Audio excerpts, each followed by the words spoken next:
Terrifying. Truly the face of pure evil. So last time I finished off with this section as a little bit of a cliffhanger, but I really didn't need to. This section is actually quite short. Little stealth thing where it's pretty much a timer. As soon as you're out of some sort of form of cover, Kuro starts looking for you, and after X amount of time, it's instant death. So be quick, and make sure that you have the next safe spot in your sights as you're going. It's actually a pretty neat little section. Not tremendously difficult because the timer completely resets as soon as you get behind something. But it's still a neat little idea. Oh, come on. You should roll the right direction here. No, not like that. So yeah, easy as long as you're not exploding yourself. Just keep that in mind. Actually wouldn't have minded a little bit more sections like this. With how fast and furious the platform gameplay is in Ori, I think it could have been pretty cool without losing too much. A good incentive to really speed run some of the sections, which last time I got called out in the comments. Like, quit playing this game like you're trying to speed run it. But no, that's how I do. Much as the scorpion stings the frog as it's passing over the pond, I too must speed run the game. Yeah, the most difficult part of this section is just figuring out that that is a semi-solid platform that you can drop through. Because actually, yeah, this is pretty much it. Done right here. As soon as you figure that out and don't try running across that bridge, it's actually not too bad at all.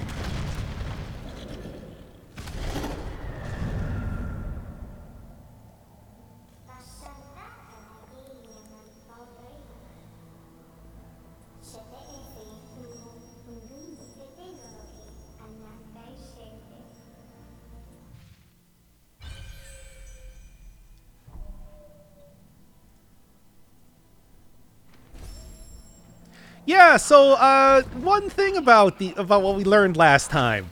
You didn't say anything about how the Light Festival apparently is the equivalent of a nuclear bomb going off. I think that maybe Kuro is a little bit more justified in what she's done at this point in time. I guess that would also explain why Naru was so quick to try to shove Ori indoors after seeing the gigantic lights going on outside.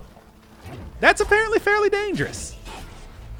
Or at least fairly dangerous if you're not one of the Ori creatures? I don't know if we ever got a name for these guys.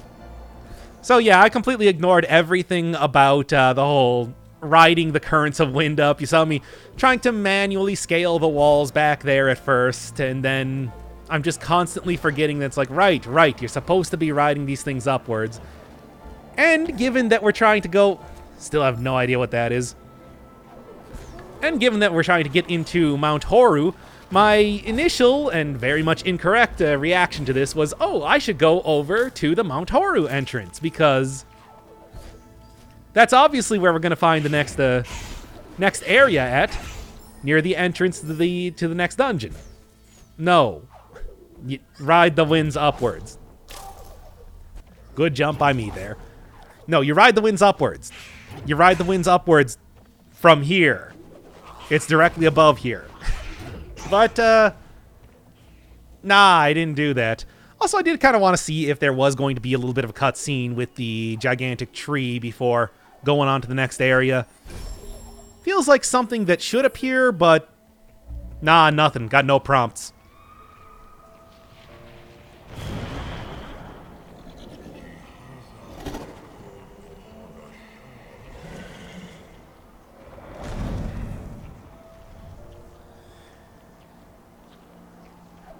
Probably saw that cutscene a little bit prematurely, but hey, got to see it at least. And alright, more ability cells that I really should be using, but am not. Well, the thing is, I would have to go look at one of the comments that told me exactly how I'm supposed to be distributing all my stats, and oh, that's a lot of work. I do it very quickly, don't worry about that. But anyway, this is the section that I spent, what, a good half hour trying to get up in the second episode of this series. Which is why you can see what was that, a life cell, I think, down there that I've already gotten. As well as one of the walls up here, also already having been destroyed. Yeah, much easier than whatever I was trying to do earlier, which I am going to show. Why not? get a little bit of an abridged version of that cut content. So that's how you were supposed to do that. I got up to that wall, but I could not figure out what to do there after that. I tried to get, like, the little bug-in up there to hit that wall and everything, and no, doesn't work like that. So yeah, there would normally be a wall there, but I managed to already get it out of the way, which is convenient. Not as convenient as this, though. Oh, thank God. Now I don't have to make the entire trek up here every single time. Even though it's not as bad as some of them, I'll say that. So, this is how I did this originally. I'll give you the full gory details, because especially with Bash and everything here, it's much easier to get out of this. The recovery for this trick is almost more difficult than doing the trick itself. So, what you got here? Charge up the explosion. Get the bug-in going, and bam. Get it lifted right above there. And then you also have to be fast enough to not get hit by that laser beam, which is somewhat easier said than done. But I did do it. So, hey, yeah, no, not like that. Use Bash. And that's why I couldn't continue through the area, because you really can't get through here without Bash or some sort of super advanced speedrunning technique that I have yet to discover, or maybe we'll never discover. Okay, well, like I said, this is definitely not the right area to be going to, as I'm going to figure out, what, right now, I think?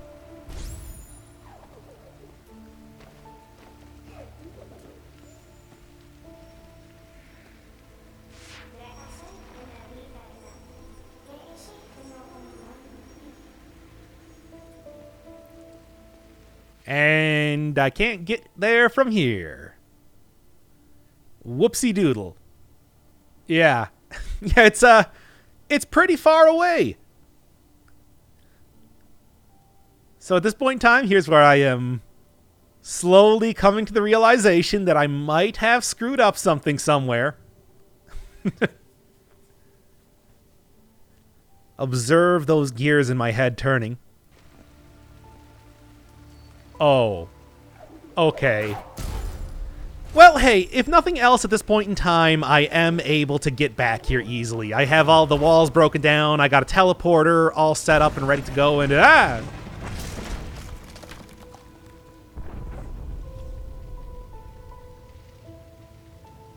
well, that wasn't planned, but it works out well anyway. Unsafe zone. Yeah, there we go. And hey, here's another little bonus section. Really didn't do too much for bonus stuff in the game. Should have probably explored around a little bit more, but to be honest, I thought the game was going to go on a little bit longer. But that's neither here nor there. And yes, the gigantic sulfurous pit down there is deadly. Don't fall into that. And instead of showing you the entire horrible trek back there, let's warp up to this point, and as you can see now, the wind is all going, all ready to get me up to where I need to go.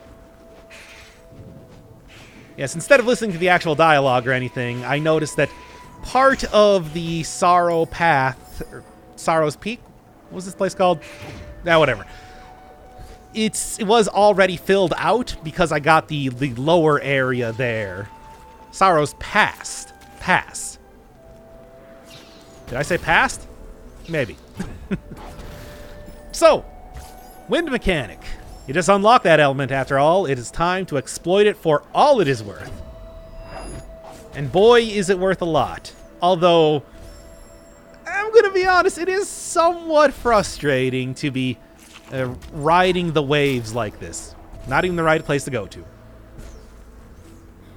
I think that you can pretty much sum this up as 2 areas where you gotta find 4 keystones to progress. And this part, when I actually got it right, it looks pretty impressive.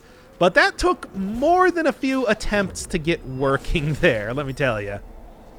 There are a lot of projectiles flying around, and they are all just very difficult to dodge. It actually took so long that I forgot what was over to the left there, that it was the door, and tried to look around to see if I could find some more keystones over in that area, which is not correct. You know, the forest may be blind, but boy does it have a lot of lasers still going on here. If I need to have some LASIK, something dumb gag. Bash still MVP, no question. And you know, I'm thinking about this right now. I should have just used Bash to hit that frog off the edge into one of the pits there. I don't use that offensively enough. It's such a good skill for moving around that I don't even think of it being something useful for combat most of the time.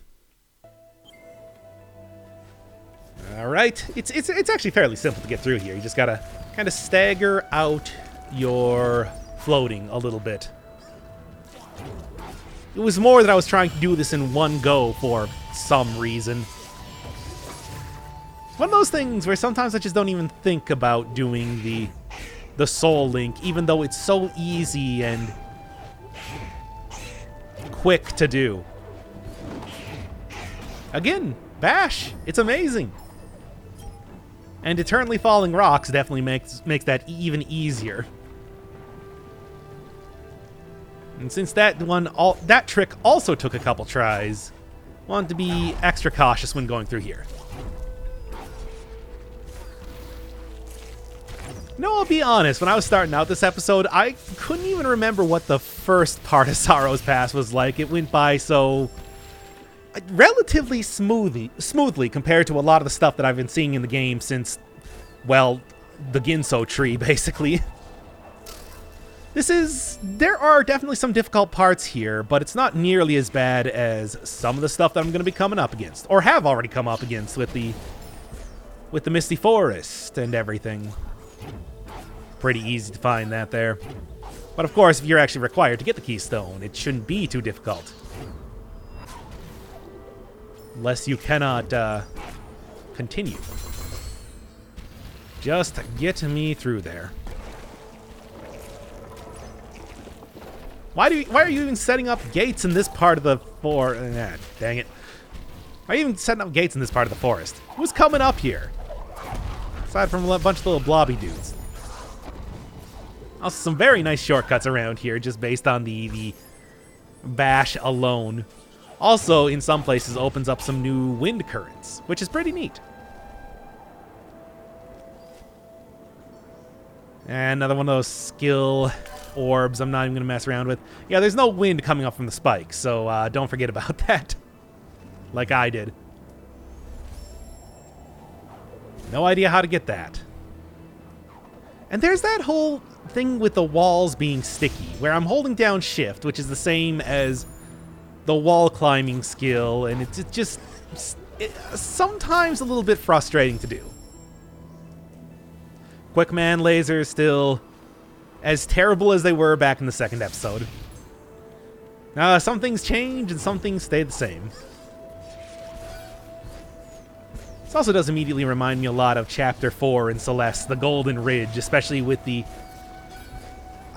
color of this entire area.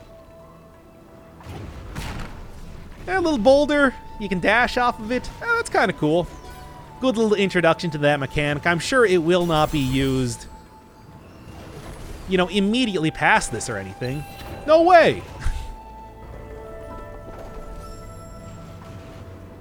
Also, hey, one of the very few secrets that I've been able to find. So yeah, one slam down and... oh. I need the rock. Well, maybe. No. Go and get that rock again. I had to go all the way back up through that section again. And then like 2 more times after I screwed up the following section after this a couple times. So yeah, now that I actually... yeah, don't even bother pushing around the Chomp Rock. It is not nearly as useful as just bashing it. Because I've been on with a lot of Yoshi's Island references. Yes, this does remind me a lot of the Chomp Rocks. What do you want from me? I like that game. I like that series.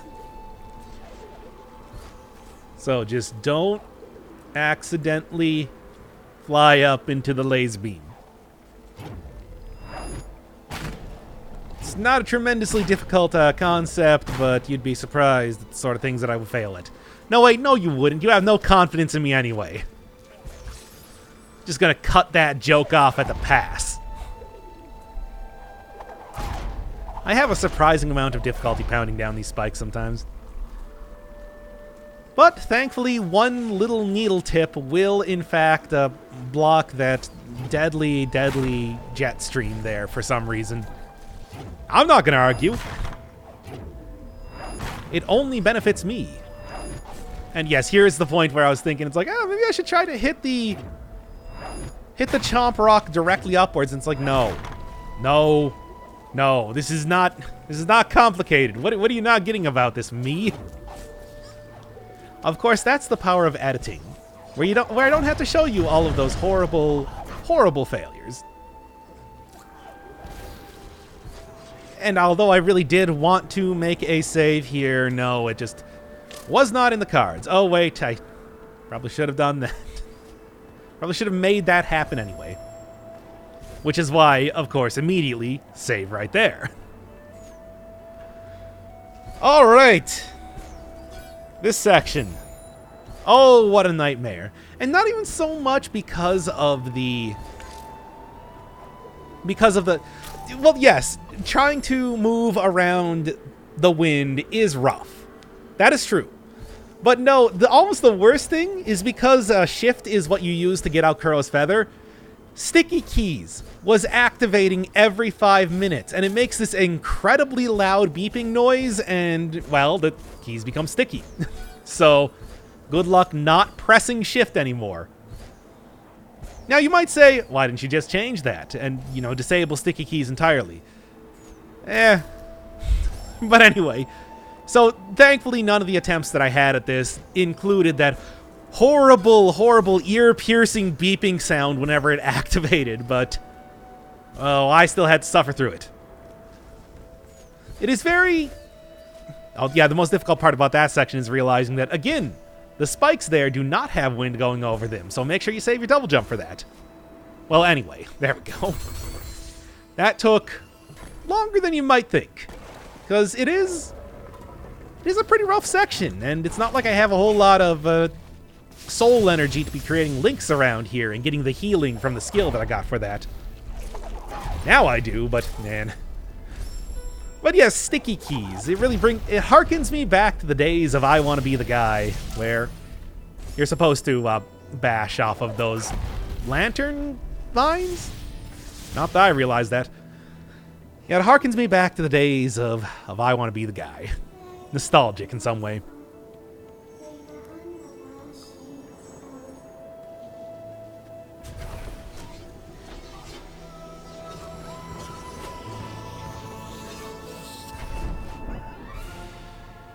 Oh boy, it's my least favorite ability in the game. It's... maybe it's just because I'm using keyboard, but it is... Especially when you're trying to climb on the wall at the same time that you're charging up your jump. It is awkward, and I do not like using it, but thankfully... Mount Horu does not actually require that you use it too much, and definitely not the one where you have to dash horizontally, which is the more obnoxious bit. Yeah, that's definitely one of those points where I probably should have switched over to using a controller, but I already went so fully in on the keyboard. How can I get rid of it now? I can't. That's the answer. Well, anyway, thankfully past this point, it's not as bad, but much like the previous section, it took me longer than you might think to get by there. Also, there is a... It's hard to even explain without playing the game, but some points when you're climbing on the wall, the unevenness of the wall makes it so that you kind of have like a little automatic jump off of it, which was also frustrating.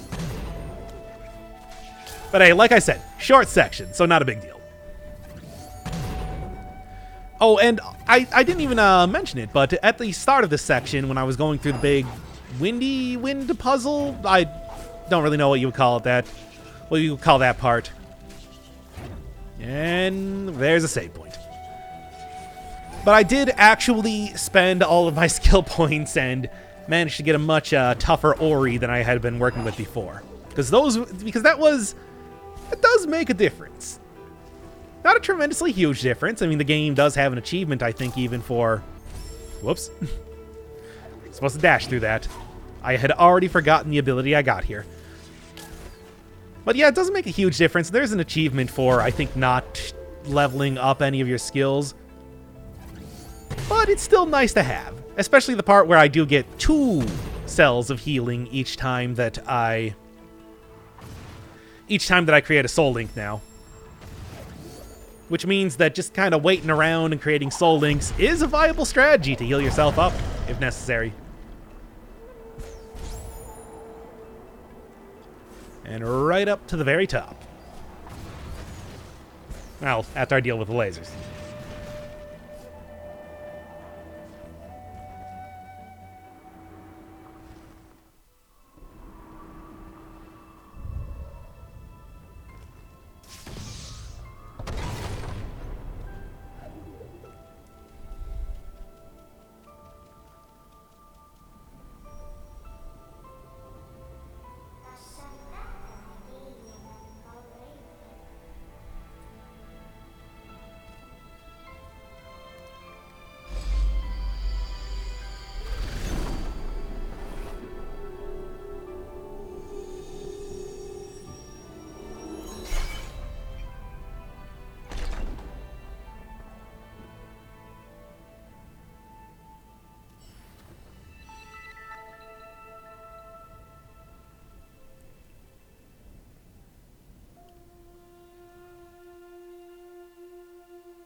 Wait, what? That was an option? Man, I guess the Goomans really did have some impressive technology. Although it might have also been that Naru was just not so much, dead, but also just in sleeping? Very tired? I have no idea. Well, anyway, it doesn't really matter too much for getting to Mount Horu. You've already seen that earlier. Also, wait, what tough decision was made? I don't really think there was ever really a decision on exactly what Ori was going to be doing here.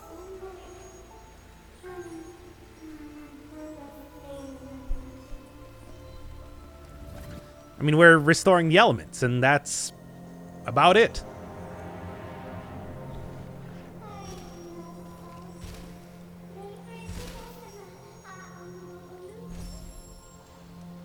All right, Mount Horu, and this is a biggin. And also that lava is not in the foreground. It is, in fact, here and blocking your progress.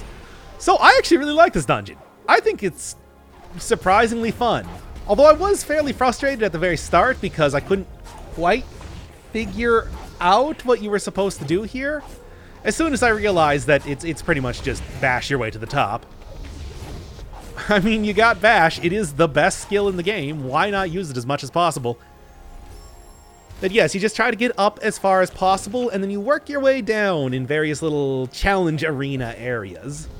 All of which, well, you'll see eventually. But it's a neat concept, and I found that and the various challenges are all cool.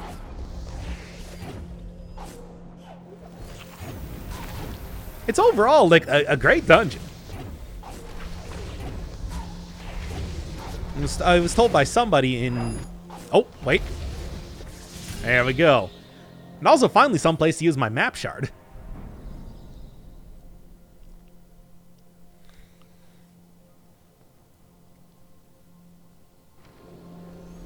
Well, first off, oh man, I told you it was a big one. When I saw that, I was just like, oh my.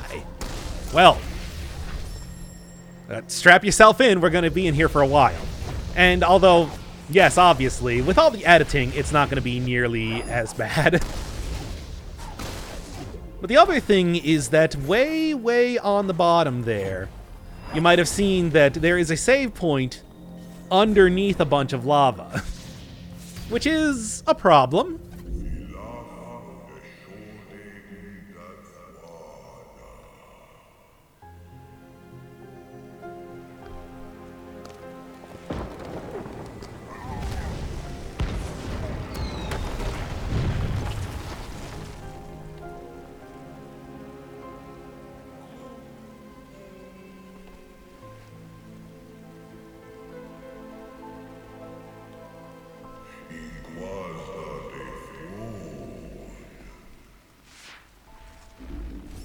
Oh, Naru is totally doomed. I played as her for a couple minutes at the very start of the game, and she does not have nearly the platforming skills that Ori does. And she just came back to life, too. Oh, well, anyway. Yes, each one of the areas in Mount Horu are not just like the...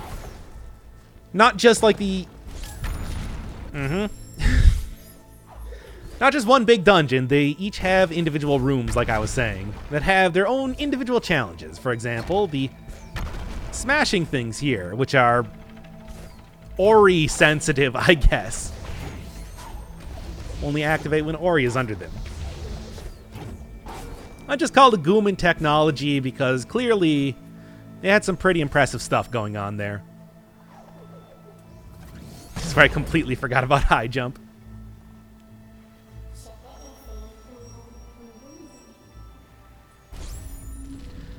Alright, there we go. So, each time you block off one of these areas full of lava, it prevents the flow of lava that will stop you from getting to one of the other areas. For example, the one with the 9 dots over here.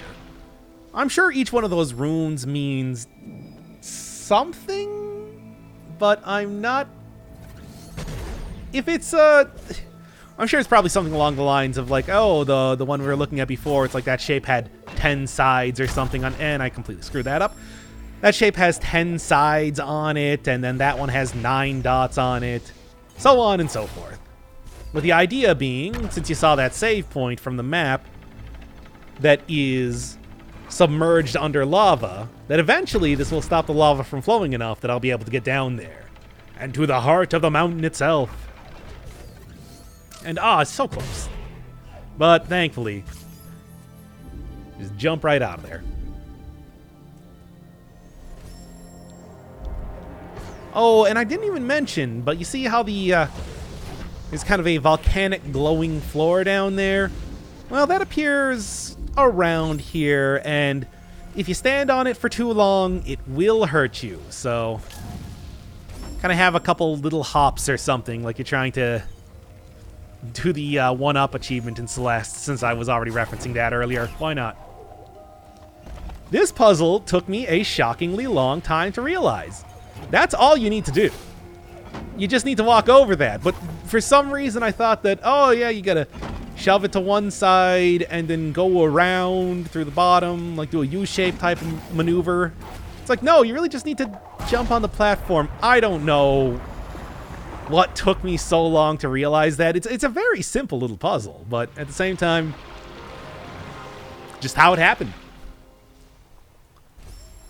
And we got Snake Eyes down there for the next section.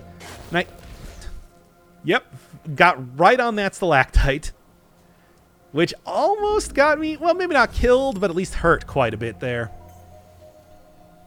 And along with draining the lava that's blocking the next area, it also drains the lava from the area that you're currently in, too. So I was thinking there might be something to find down here, you know, little secrets and wonders hidden in the most tenebrous corners of this place, but unfortunately not actually anything here. Like that thing that's like a lizard face. Come on, that is just ripe for hiding some secrets in there. Well, anyway, get out of here. As long as I'm not touching these anomaly guys, they basically are just a bash machines. It gives you infinite height, provided that they're firing fast enough. And not even all that difficult, because the hitbox on some of these projectiles is much more generous than you might think. And for example, the little tiny blobs over there that are dropping fire down on top of me.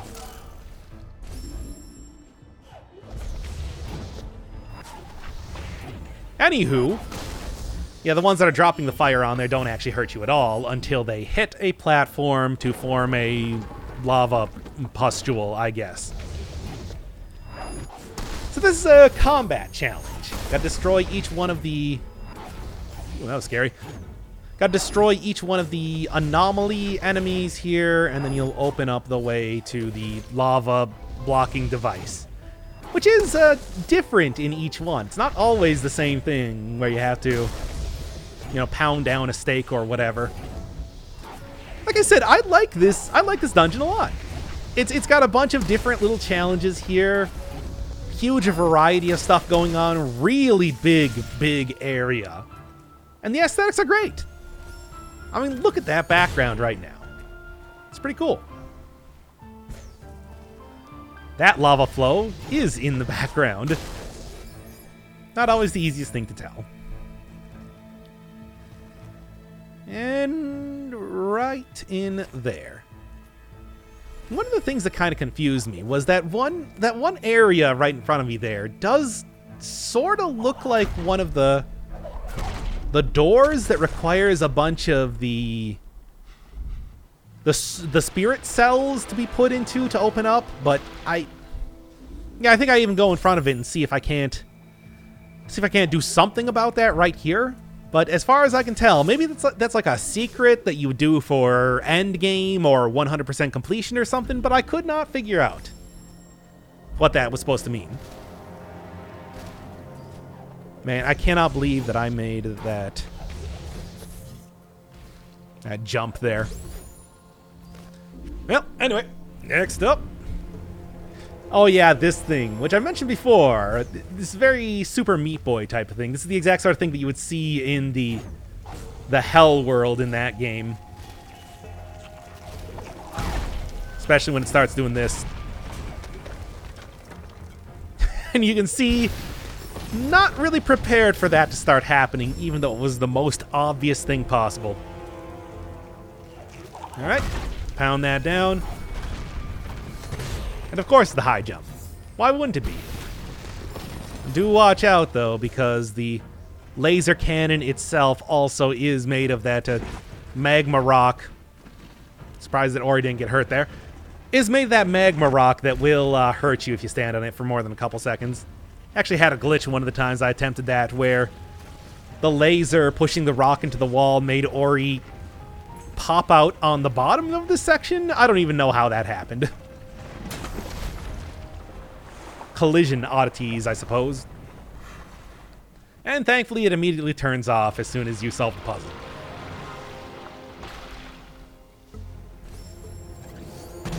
Doesn't mean that it's any less on fire though, so watch out for that. All right, starting to really get there now. I mean, the nice thing is that with every single one of the, you know, you start at the very highest point of Mount Horu and then you go down to the bottom, but it's much easier to go down than it is to go up. Unless the geometry is just so you can't climb up the wall. Well, anyway, don't even need to cut right back there. It's like I had that the first time. I do think it's kind of safe to assume that this is a Gooman-constructed area, given that there are a bunch of, pillars and stonework and everything around here. And they seem to be the one civilization, aside from the Ori guys, that seem to make tools and stuff. Most everything else is a bunch of, blobby dudes. Kuro does seem to be something of a one-of-a-kind, same with Naru. Although, given that I haven't really seen a whole lot of the rest of the game, maybe that gets expanded upon, that I just didn't look at. Ah, well. I do like that they have what appear to be miniature suns chained up around here. Well, I can't say that's an ineffective source of light, it's just... Man, really went pretty hardcore to light up this place, I guess.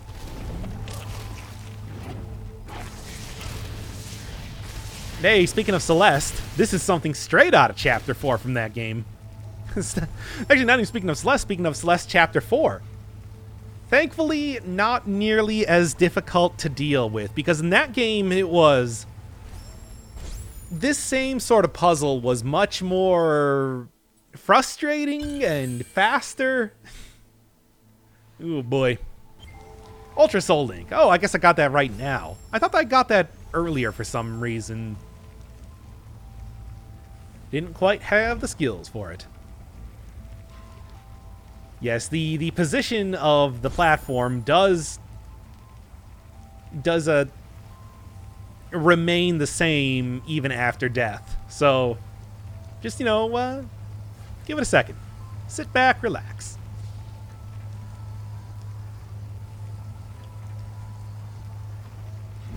And there we go. I also love the little gout of flame coming out from the bottom of that. As if we're supposed to believe it's like a jetpack or something. It's adorable. And yes, of course I screwed that up immediately. Why wouldn't I? Okay, try that again. Yeah, I said it's much easier, and yet I'm still struggling around like I've never played this game before.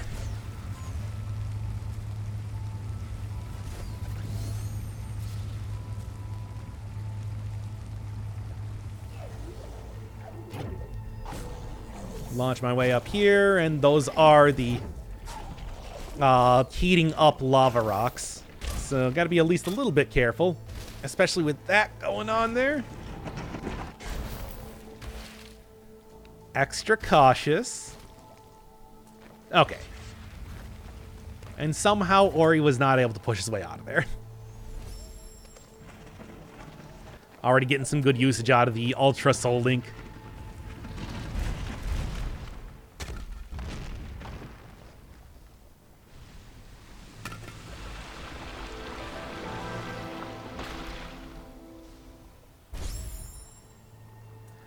All right, a little bit of a trek back, but not terrible. It's really just the first part here where there's the huge kind of U-shaped concave pits full of spikes. I was really hoping that there was going to be a little bit of a shortcut to at least down in that one pit that used to be filled with lava, but no. That's why I instead made a Soul Link right before this section and just went from here. Much more convenient. Now, slowly. And then I remembered that you could just, go right here. It's much easier. All right. Now, I do think that there's only one more section for the right side, but a couple more for the left side then before I've kind of unlocked the end game. Still got a second before I get there. Yeah, and one of the things you might have noticed is that if you are floating and you try to bash downwards, it does not work. Kuro's feather is very sturdy for some reason. So another rare appearance from the laser anomaly things. I like them. Would have liked to have seen them use them. Easy enough. And it's really not too bad to get that in one cycle, but it's also bad enough that I was, that I waited the one time to make sure that I definitely wasn't going to get laser beamed.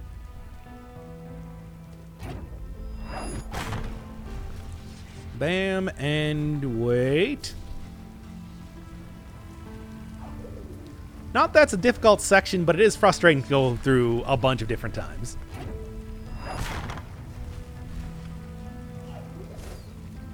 Then, of course, the last thing to do is just hit that lever. How do you get that one soul, spirit, experience orb? No idea. Probably some pretty tricky maneuvers with the boulder, where you hit it up in the air and then quickly run underneath it, underneath the fire beam before it is active on that spot again. And there, I couldn't quite pull the rock for some reason, so instead what I opted to do was bash against it once to just kind of dislodge it enough so that Ori could grab onto it. And right up there. Just got to get it to the upper section, and we're good. And once again, completely forgot about high jump. You got to use WASD at the same time you're holding down shift and holding down shift a bunch of different times, especially when you're in the windy sections. I don't know. Maybe it's just my lack of first-person shooter playing. No, you aren't bunny hopping everywhere? Well, of course you wouldn't be nearly experienced enough to have that be comfortable for you. All right. And at this point in time, I thought the lava was down enough that I could go into the one save point section that I saw on the map, but no, you got to get both sides before that happens. Also, oh man, by the hair of my chinny chin chin getting out of there. So yeah, I checked, but no, there's still a pretty big sea of lava down here.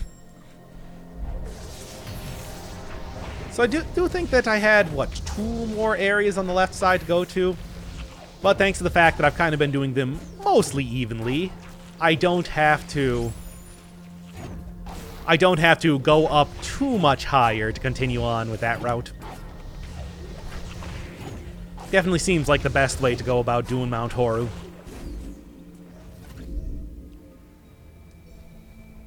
Alright, this is basically a mad dash section. Get to the end, and then get back.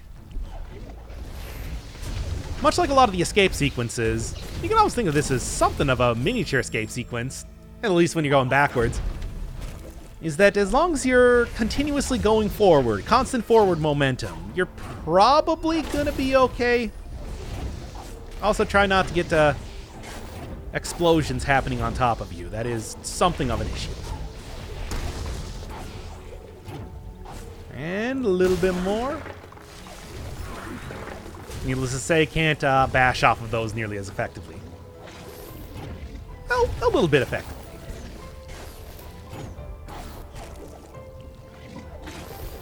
One more. And then this little section up here, I remember thinking that there's a door in back. Part of the architecture there does look like you could go inside of it, but no, it's just a background object.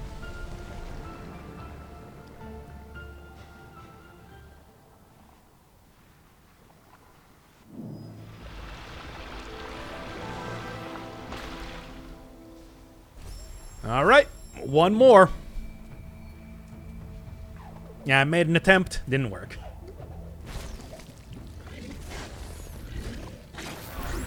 Actually very similar to some of the other sections that I was going through in the wind area in Sorrow Pass.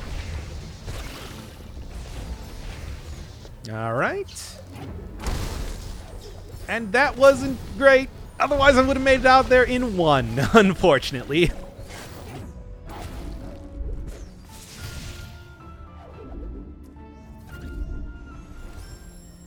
All right. So pretty much just gotta go down here and get right to the next area.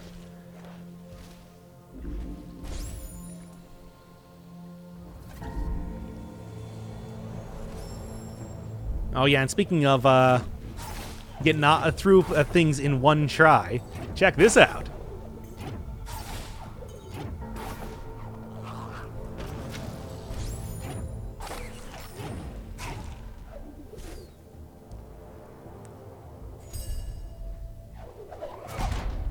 And that's how you do it.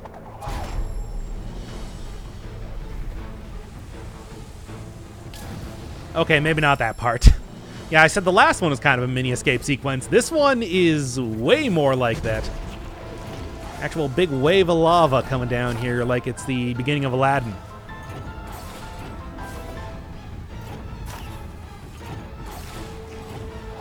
Also, Flight of the Bumblebees going on in the background.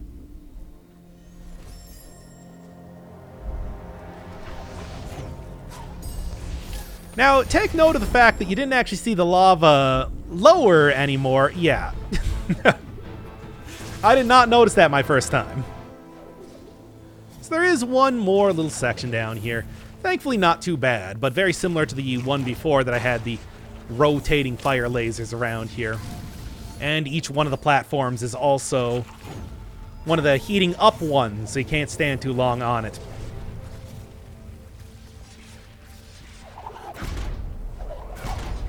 But after you get rid of the lava, it's not too bad, because it also drains the lava out from the floor, so you can just kind of run underneath it. And down into the fiery heart of the mountain. Although, first off, I'm going to go get that save point. Yeah, I didn't realize you could go underneath it at first, but after a couple tries, just, you know, kind of attempting it became a lot more apparent. Cool. I don't think I have anything to spend that point on, though. Also getting so close to the end that doesn't really matter. Not quite sure how to get into that one area. Doesn't really seem like there's anything very convenient. No projectiles that you could force into there to open up that part. I don't know.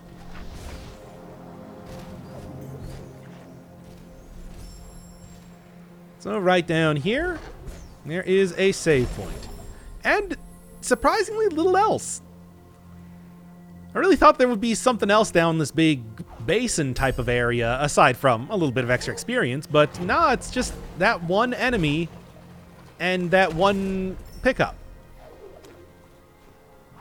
Even climbed along the walls a little bit and nothing. Which, I mean, sure, you know, hey, save point is nice alone and everything, but it's so large, you'd think that something else would be there. I don't know. Anywho, one final mini-boss fight with a bunch of the tentacle things flanking it. And I am as bad as ever at actually targeting this thing. It's a pretty slippery little guy, let me tell you that. Right up there. You'd think that that with the extra amount of projectiles provided from the tentacle dudes that it would have been somewhat easier, but no. I mean, it's not like it's too bad as far as dodging goes. You can easily just bash off of just about anything. It's just the fact that it's so hard to hit that guy. Come on, one hit. Nope, not quite. Within every single shot, and then I got killed. Oh boy. Well, thankfully you don't have to kill every single one of the tentacles around here. Gave an attempt anyway, but it's just the mini-boss guy that you gotta take out.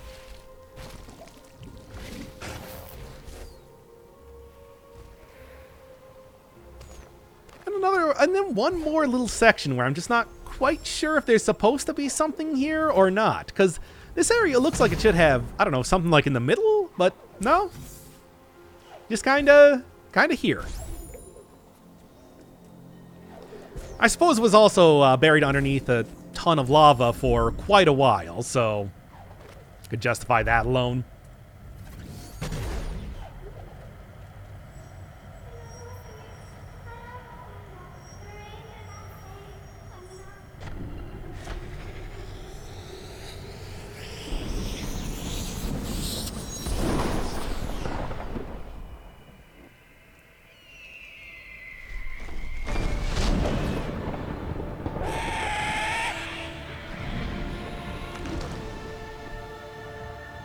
All right, final escape sequence, go.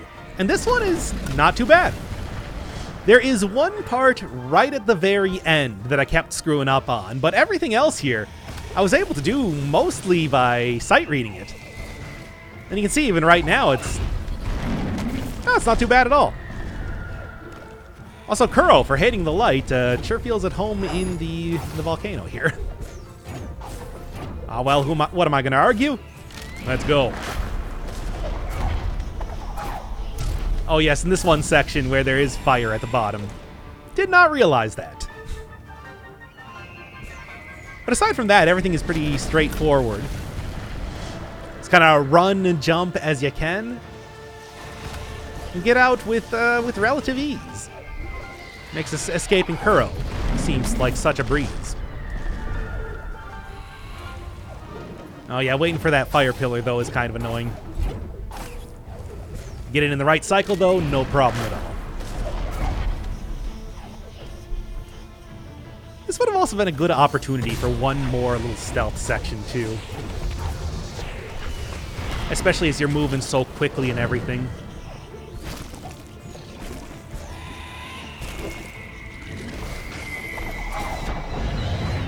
Not quite sure if you can get killed there, because I was always able to make that jump into the water here. Yeah, it's this area. Mostly because the meteor, well, gigantic flaming rocks are a little bit hard to predict where they're going to be falling, and then this point where you have to bash off of them upwards. But aside from that, not too bad at all.